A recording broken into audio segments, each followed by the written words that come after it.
Coucou la famille, j'espère que vous allez bien. J'aimerais m'adresser au peuple rwandais, un peuple frère à la République démocratique du Congo. Chers Rwandais, chères Rwandaises, vous devez savoir une chose importante. Dans le conflit qui oppose Kagame et la RDC, il est important de réaliser qu'il se passe quelque chose dans l'histoire de l'Afrique. Kagame est votre président que vous aimez sans doute bien. Vous l'appréciez parce qu'il a apporté un semblant de développement au Rwanda. On ne peut pas le contredire. Un leader fort. C'est lui qui vous a amené des infrastructures. Il développe le Rwanda plus vite que ne se développe l'Afrique du Sud. Coup de chapeau. Mais cependant, dans le conflit qui l'oppose à la RDC, Kagame est en train de vous livrer et vous laisser un héritage très empoisonné. L'histoire est têtue et l'histoire va se répéter. Dans l'histoire de l'humanité, les grands peuples, les grandes nations, les grands pays ont toujours fini par se réveiller. Toujours. On ne va pas ici vous citer tous les pays, mais en voici quelques exemples. Quand on parle de la Russie, quand on parle des États-Unis d'Amérique, quand on parle de l'Afrique du Sud, quand on parle de l'Australie, quand on parle de l'Inde, quand on parle de la Chine, quand on parle du Pakistan, on parle de l'Égypte. Et peut-être aujourd'hui, on parle même du Nigeria. Les grands peuples se sont toujours réveillés. Et gare aux ennemis à ce peuple-là. Aujourd'hui, Kagame est parmi les leaders africains qui ont déjà accepté de trahir l'Afrique au profit de quelques centaines de millions d'euros qu'on lui donne. Kagame a déjà signé des accords, ça fait très longtemps, avec le pouvoir occidental pour livrer les ressources naturelles et pour servir des bases de renseignement pour la zone d'Afrique australe. Kagame est dans des messes noires. Il a accepté volontairement, il a accepté d'être l'élève de l'Union européenne ou des États-Unis afin de servir les intérêts de ces grandes puissances. Ça, on le sait, c'est plus quelque chose qu'on peut encore démontrer ici. Il a accepté d'avoir de l'argent sale, qui l'aide à développer son pays sans doute. Mais il a fait un choix volontaire. Et ce choix est en train de faire passer son peuple comme complice. Regardez ce qui se passe en Israël aujourd'hui. Vous devez comprendre que la guerre aujourd'hui n'est plus seulement une affaire de terrain. On parle de guerre hybride. Ça veut dire ce qui se passe sur le terrain et l'image du pays sur la sphère internationale. Israël a sans doute fragilisé, neutralisé ses ennemis potentiels, le Hamas, le Hezbollah. Et on parle même un peu ici de l'Iran. Est-ce que vous devez savoir ce qu'Israël a largement perdu la guerre stratégique? La guerre stratégique, c'est un peu l'image d'Israël. Israël aujourd'hui, sur le plan international, est passé pour un État envahisseur, un pays barbare, un État barbare, un État qui collabore avec les destructeurs du monde, le pouvoir occidental en l'occurrence. Et ce qui fait que les ennemis d'Israël passent pour des victimes et Israël pour celui qui envahit et qui détruit. La compassion qu'on accorde à ceux qui ont été envahis, les Palestiniens, les Libanais, les Syriens, les Iraniens, ça fait que ces nations vont travailler pour qu'un jour qu'ils puissent se venger. Et lorsque l'aide occidentale manquera en Israël, Israël se sentira seul et mal en point. Le Rwanda est en train de commettre la même erreur. Ça veut dire accepter de livrer les ressources naturelles africaines qui sont censées développer l'Afrique. Au prix, à quel prix? Au prix du sang innocent, le sang congolais, pour pouvoir se remplir plein de poches. Cet argent que Kagame donne aux Rwandais, c'est du poison. Un jour, le Congo se réveillera. Un jour, ce grand peuple se réveillera. Et ce sera peut-être trop tard. Pour envahir le Rwanda, le Congo n'a pas besoin d'une semaine. Un jour suffit pour envahir tout le Rwanda. Le Congo, c'est plus de 87 fois le Rwanda. C'est plus de 10 fois la population rwandaise. En termes d'effectifs, il n'y a pas photo. Je vous dis, mes frères et sœurs rwandaises et rwandais, que l'heure est à ouvrir les yeux, à ne pas laisser ces tyrans de Kagame vous manipuler, vous entraîner dans un conflit que vous n'avez pas choisi. Vous n'avez pas choisi ces conflits-là. Être en conflit avec la RDC, c'est une erreur grave, grave et grave sur le plan géopolitique. Le Congo est un pays qui, autant il a été affaibli, autant il va se reconstruire. Il y a des indicateurs, notamment démographiques et économiques, géostratégiques, qui font que le Congo est l'espoir de demain. On parle des réserves forestières, on parle des réserves naturelles, on parle des ressources naturelles, on parle de sa démographie qui est constituée majoritairement des jeunes. Ça veut dire que c'est un pays qui a plein de potentiel et d'espoir. Un jour, il se réveillera. Et gare à vous si vous continuerez à être ses ennemis. Alors à vous, un coup de chapeau, coucou, on est ensemble, Kagame passera, Kagame finira, Kagame, son règne s'arrêtera. Et vous, vous avez besoin de continuer votre histoire sur Terre. Allez, ciao, on est ensemble.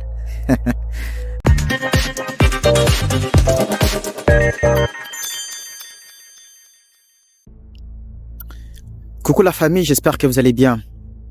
J'aimerais m'adresser au peuple rwandais, un peuple frère à la République démocratique du Congo. Chers Rwandais, chères Rwandaises, vous devez savoir une chose importante. Dans le conflit qui oppose Kagame et la RDC, il est important de réaliser qu'il se passe quelque chose dans l'histoire de l'Afrique. Kagame est votre président que vous aimez sans doute bien. Vous l'appréciez parce qu'il a apporté un semblant de développement au Rwanda. On ne peut pas les contredire. Un leader fort. C'est lui qui vous a amené des infrastructures. Il développe le Rwanda plus vite que ne se développe l'Afrique du Sud. Coup de chapeau. Mais cependant, dans le conflit qui l'oppose à la RDC, Kagame est en train de vous livrer et vous laisser un héritage très empoisonné. L'histoire est têtue et l'histoire va se répéter. Dans l'histoire de l'humanité, les grands peuples, les grandes nations, les grands pays ont toujours fini par se réveiller. Toujours.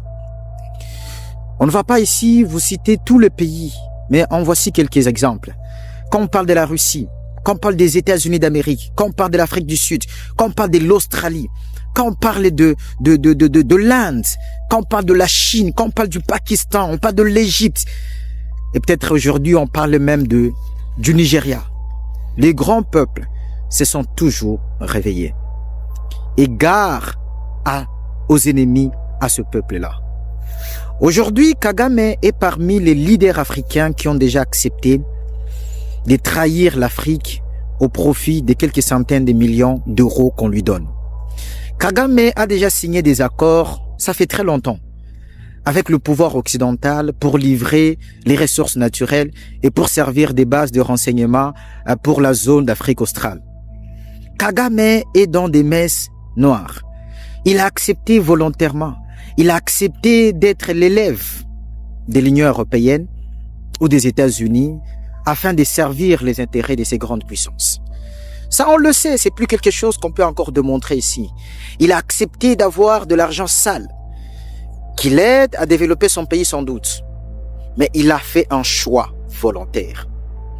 Et ce choix est en train de faire passer son peuple comme complice. Regardez ce qui se passe en Israël aujourd'hui. Vous devez comprendre que la guerre aujourd'hui n'est plus seulement une affaire de terrain. On parle de guerre hybride. Ça veut dire ce qui se passe sur le terrain et l'image du pays sur la sphère internationale. Israël a sans doute fragilisé, neutralisé ses ennemis potentiels, le Hamas, le Hezbollah. Et on parle même un peu ici de l'Iran. Est-ce que vous devez savoir ce qu'Israël a largement perdu la guerre stratégique? La guerre stratégique, c'est un peu l'image d'Israël. Israël aujourd'hui, sur le plan international, est passé pour un État envahisseur, un pays barbare, un État barbare, un État qui collabore avec les destructeurs du monde, le pouvoir occidental en l'occurrence. Et ce qui fait que les ennemis d'Israël passent pour des victimes et Israël pour celui qui envahit et qui détruit. La compassion qu'on accorde à ceux qui ont été envahis, les Palestiniens, les Libanais, les Syriens, les Iraniens, ça fait que ces nations vont travailler pour qu'un jour qu'il puisse se venger. Et lorsque l'aide occidentale manquera en Israël, Israël se sentira seul et mal en point. Le Rwanda est en train de commettre la même erreur. Ça veut dire accepter de livrer les ressources naturelles africaines qui sont censées développer l'Afrique. Au prix, à quel prix? Au prix du sang innocent, le sang congolais, pour pouvoir se remplir plein de poches. Cet argent que Kagame donne aux Rwandais, c'est du poison. Un jour, le Congo se réveillera. Un jour, ce grand peuple se réveillera. Et ce sera peut-être trop tard. Pour envahir le Rwanda, le Congo n'a pas besoin d'une semaine. Un jour suffit pour envahir tout le Rwanda. Le Congo, c'est plus de 87 fois le Rwanda. C'est plus de 10 fois la population rwandaise. En termes d'effectifs, il n'y a pas photo. Je vous dis, mes frères et sœurs rwandaises et rwandais, que l'heure est à ouvrir les yeux, à ne pas laisser ces tyrans de Kagame vous manipuler, vous entraîner dans un conflit que vous n'avez pas choisi. Vous n'avez pas choisi ces conflits-là. Être en conflit avec la RDC, c'est une erreur grave sur le plan géopolitique. Le Congo est un pays qui, autant il a été affaibli, autant il va se reconstruire. Il y a des indicateurs, notamment démographiques et économiques, géostratégiques, qui font que le Congo est l'espoir de demain.